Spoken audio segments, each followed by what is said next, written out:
VP G திட்டத்தை செயல்படுத்த எதிர்ப்பு தெரிவித்து பிரதமர் மோடிக்கு முதலமைச்சர் மு க ஸ்டாலின் கடிதம் எழுதியுள்ளார். மகாத்மா காந்தி தேசிய ஊரக வேலை உறுதி திட்டத்தை ரத்து செய்து அதற்கு பதிலாக VP ஜி சட்ட முன்வடிவை மத்திய அரசு அறிமுகப்படுத்தியுள்ளது.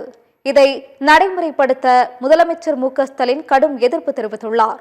இது தொடர்பாக பிரதமர் மோடிக்கு எழுதியுள்ள கடிதத்தில் மகாத்மா காந்தி ஊரக வேலை உறுதி திட்டம் கிராமப்புற வாழ்வாதார பாதுகாப்பில் முக்கிய பங்கு வகிக்கிறது என்றும் 100 நாள் வேலை திட்ட பெயரை மாற்றுவது கிராம சுயராஜ்யம் அதிகார பரவல் பற்றிய பார்வையை சிதைக்கும் எனவும் தெரிவித்துள்ளார்.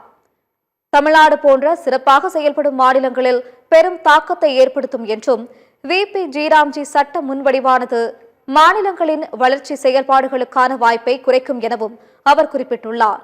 ஊரக வேலைவாய்ப்பு திட்டத்தின் அடிப்படை தன்மையை மாற்றி புதிய மசோதா கொண்டுவரப்பட்டுள்ளது என்று தெரிவித்துள்ள முதலமைச்சர் ஸ்டாலின், மத்திய மாநில அரசுகளுக்கு இடையேயான உறவுகளையும் சீர்குலைக்கும் வகையில் VP ஜி சட்ட முன்வடிவு உள்ளது என்று குறிப்பிட்டுள்ளார்.